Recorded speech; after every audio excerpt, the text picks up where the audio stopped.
So welcome back to part 4 in the series The Story Behind, where I've been telling you where, when, how long ago, what I paid for my guitars. This is Candy. It's a Candy Apple Red 1959 heavy Relic Stratocaster reissue out of the Fender custom shop. This is quite the purchase. The interesting thing is this came in July of 2021, so this is only a couple months after I bought Daphne, the last video.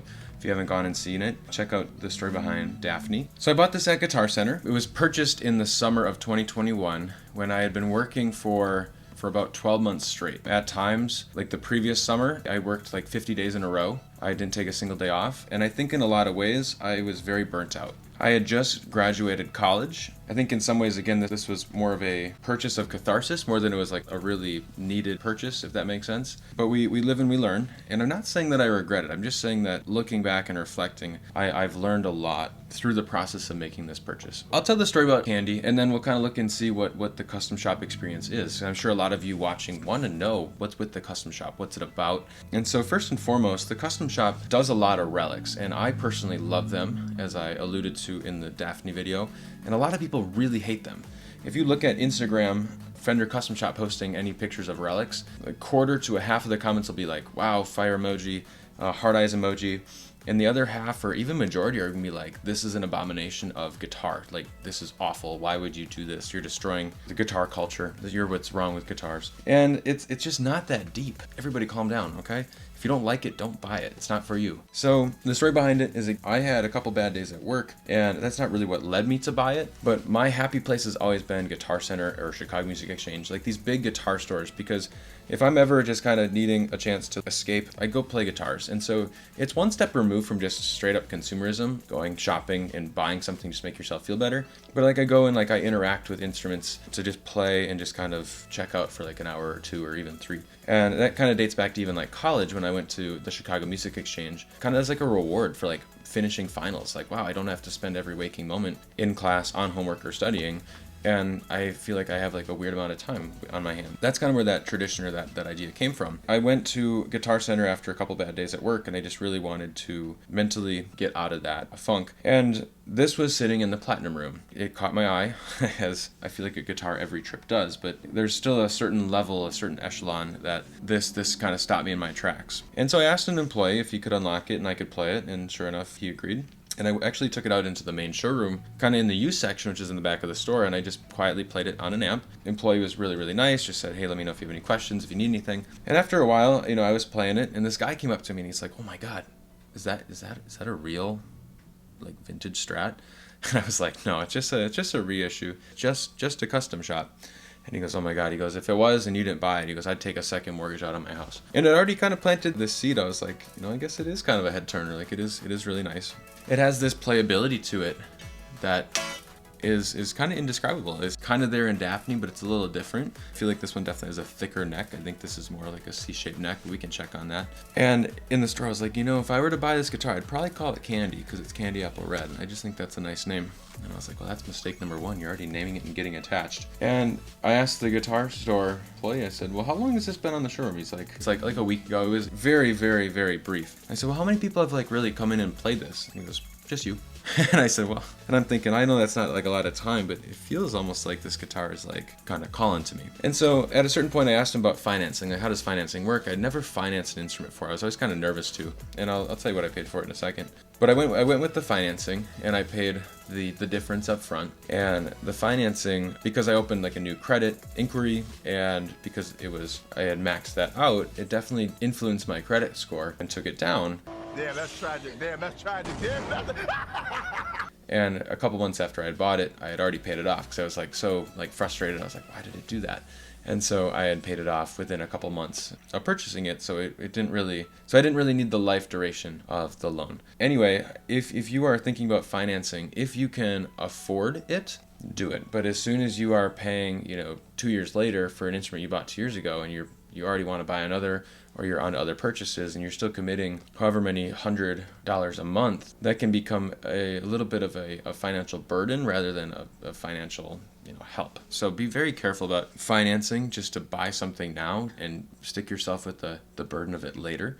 If you can buy outright, or buy as much as you can now, if you really can afford it and if you really need it, okay? So that was kind of lesson and idea number one is, hey, I don't really want to be working the rest of my life to be paying for purchases that I made in the past. Okay? That's something to note that I have really, really learned and come a long way within this guitar. So from there, I moved on and I purchased it. I very much impulse bought it that day. Stop it. Get some help. It came with a case behind me. We'll take a look at that in a second. And I remember having to walk a good chunk of distance. I actually took it to Jessie's. She lived a ways away, but much closer than I did. And I ended up taking a bus a little bit later. But I had to walk a good chunk, maybe almost a mile with this thing in total to get to her place. We were moving in together at the time. And so this was mid-July. We moved in late July. So for the first week, almost more, I didn't really get a chance to play my brand new guitar. I was so excited about it until we really moved in. That was in a way a bummer, or just kind of some bad timing on my part. But it didn't really have any, scary things. It wasn't stolen or lost or damaged in the move, so it just kind of had to be delayed a little bit. But let's take a look a little more at Candy, because that's for the most part, that's all you really need to know on its acquisition. But this guitar has been played a ton by me. I bought it mostly like this. There is some pickwear that I did, but for the most part, it came as a heavy Relic. So you got kind of the front. It's a nitrocellulose candy apple red paint. It's got a lot of checking that the light may or may not be catching that quite right.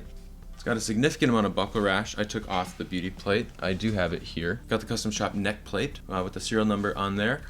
It's almost more of like a gloss, almost satin finish here, and then it's completely worn here. It is very comfortable. It does feel very natural. And then you got more of the kind of golden age look headstock, some wear here, and then you of course have the custom shop insignia up here. So that is something that I really like. It has the split top tuners, which this again is more of a 59 reissue. So this is more period correct, and that is not something you see as much anymore on the Stratocaster. There's more of the hold. And I'll be honest with you, I had to look up how to restring this guitar for the first time, because I had never seen these before. At first I hated them. I was like, these are so inconvenient, and now actually I really like them. I think they are almost as good as locking tuners without actually being locking tuners. So I have no desire to swap these out for locking tuners, unlike I did with Stallion and Daphne. So that should be kind of noteworthy on how good I think the stability on this instrument is. All right, I'm gonna put this aside for a second, and we're gonna look in the case and look at kind of what the custom shop experience is.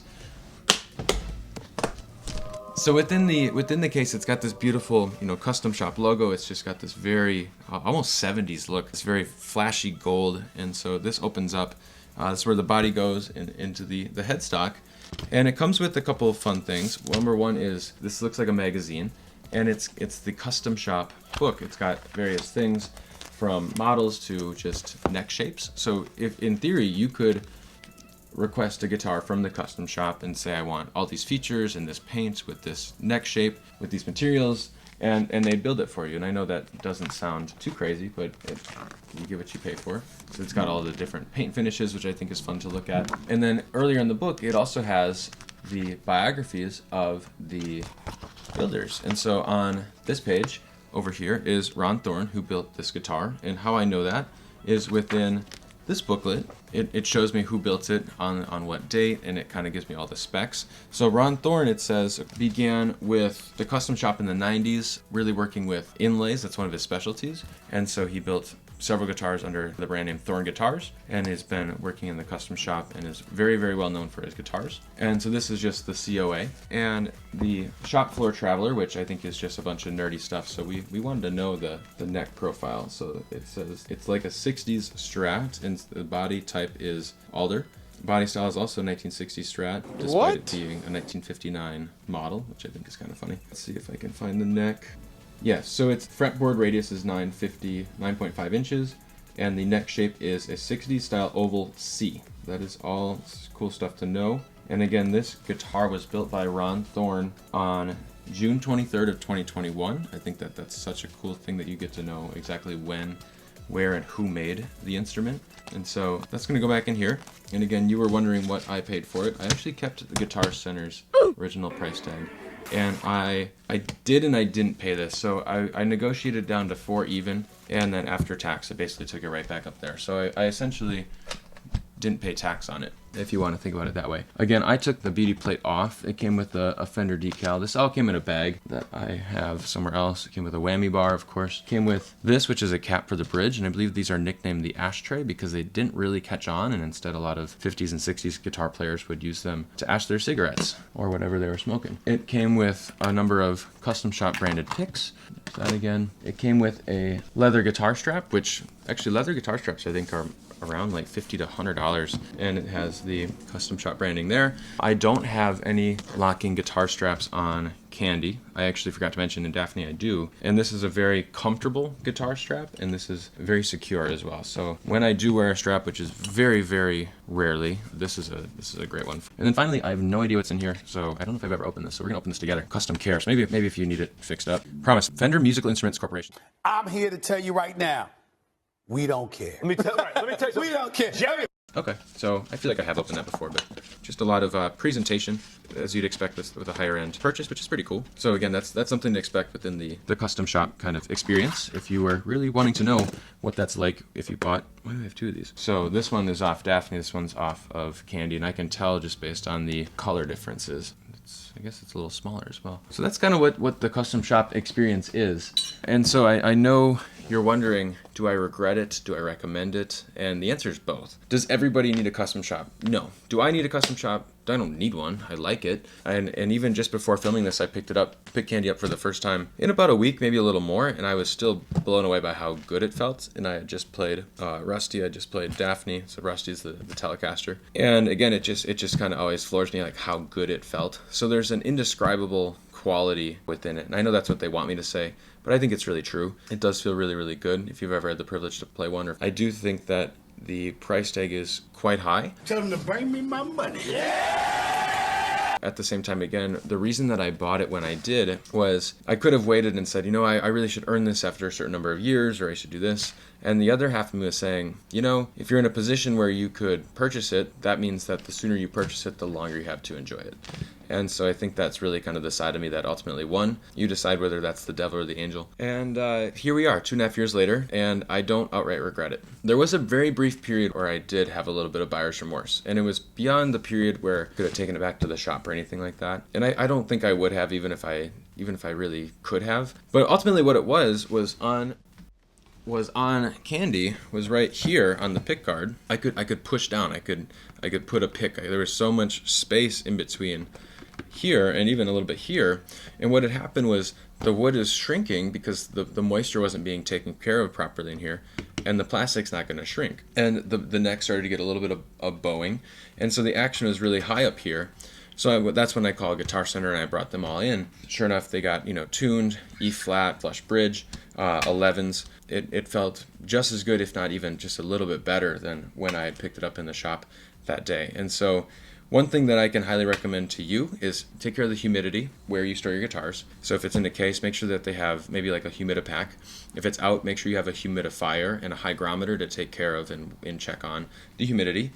Second is bring in your guitars every now and again to get kind of tuned up, unless you are really confident in how to do that yourself, because it really does make a difference. When I brought in Stallion the same day, I was like, wow, this guitar's never felt this good. After 8-10 years of owning this guitar, it was just a $50 difference of just paying somebody for their services and bringing that guitar in. So that's something I highly recommend. I need to replace the strings on here. New strings always make the instrument feel a lot better. So if you were pondering buying a new guitar, there's a lot of things, very cheap but very real, tangible things that can be done. New strings, a little bit of a setup, just making sure you're taking good care of your guitars. That can really keep and make that guitar feel like it's new, the level of novelty. It's the equivalent of upgrading your software on your phone before you really buy a new phone. Maybe the phone isn't the problem. Maybe just having that refresh, makes it a little snappier and it makes it feel new again. And so that's something to consider before you go out and you drop a ton of money always on buying a new guitar. The main thing about this guitar was I definitely had GAS or gas within the guitar community, that is gear acquisition syndrome, trying to kind of recapture and relive the magic of buying Daphne after all those years of wanting it and chasing it. And so this guitar was purchased not long after. So do I wish I had waited a little bit longer? In some ways, yes, and in other ways I'm so glad that I bought it when I did, I'm going to wrap it up there. More videos in the future. Next up on the list is Rusty. I bought Rusty, I think even 2 months after Candy, but unlike Candy, this was, once again, a very cheap guitar. Very excited to tell you about it, and it is a guitar that always surprises me. It's not one I play very often, but every time I do, I'm always shocked by how good it feels, and it is a budget guitar. So that'll be the next one. That'll be number 5. Thank you again for watching. If you haven't, I want you to hit that subscribe button. Leave a comment below. Would you ever buy a custom shop? Would you ever buy a Relic? Would you ever buy a custom shop Relic? Do you hate them? Do you love them? Tell me why. Tell me what you're thinking. What's something that you've learned from buying a guitar in the past? Thanks so much. I hope to see you in the next one. And if you liked this video, I want you to go check out the previous guitars, Stallion, Marty, and Daphne in the series. So thank you so much for tuning in. And until next time, we are out.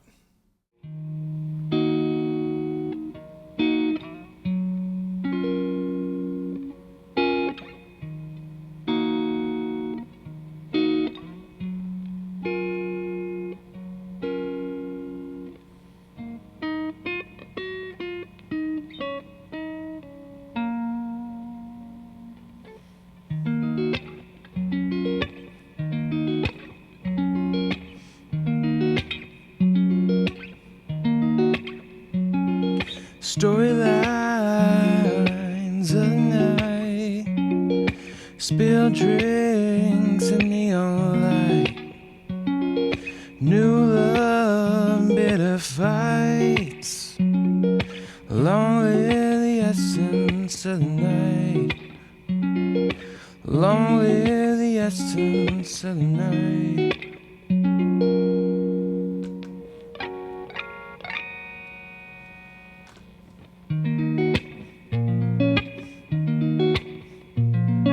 Singing crowds and strangers, smoking on the boulevard. I'm looking out at a sea of cars.